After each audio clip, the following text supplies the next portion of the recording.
রোববার ফেনীর বন্যা কবলিত এলাকাগুলো পরিদর্শন করেছেন পরিবেশ, বন ও জলবায়ু পরিবর্তন এবং পানি সম্পদ মন্ত্রণালয়ের উপদেষ্টা সৈয়দা রিজওয়ানা হাসান। তিনি বন্যা কবলিত পরশুরাম ও ফুলগাজী উপজেলার বিভিন্ন অঞ্চলগুলো পরিদর্শন করেন।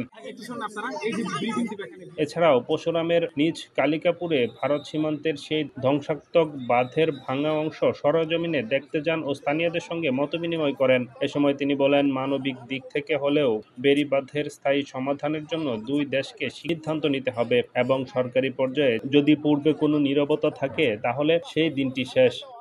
সরকারি পর্যায়ে যদি কোনো নীরবতা থেকে থাকতো, যদি কোনো নিষ্ক্রিয়তা থেকে থাকতো, সেই দিনটা শেষ হয়ে গেছে। তবে একটা কথা সবাইকে মাথায় রাখতে হবে যে নদীর পানি কেবলমাত্র রাজনীতি না, এটা কূটনীতিও, এটা অর্থনীতিও।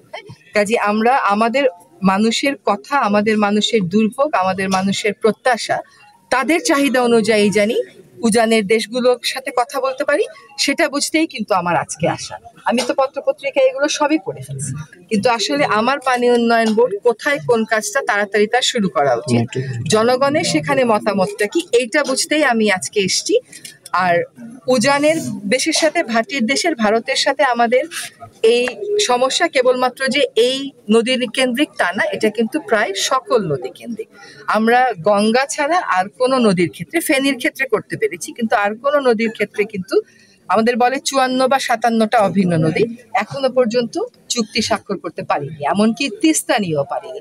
আপনারা হয়তো হঠাৎ বন্যায় অভ্যস্ত না, আপনাদের কাছে এটা অস্বাভাবিক লাগছে। আপনারা তিস্তা পাড়ের মানুষের কাছে যাবেন, তাদেরও দুঃখ কিন্তু এরকমই, এবং সেটা প্রতি বছর এরকম দুঃখ হচ্ছে।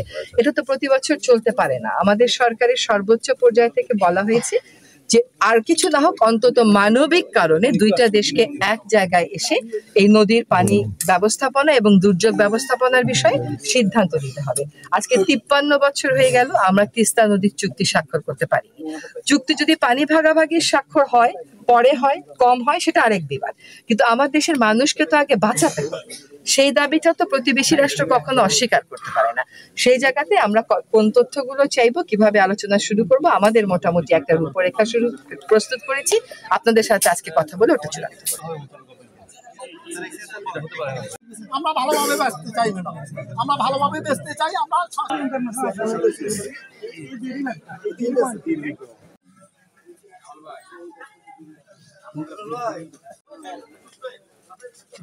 একটু মিডিয়া ভাইদেরকে কাজ করতে সামনে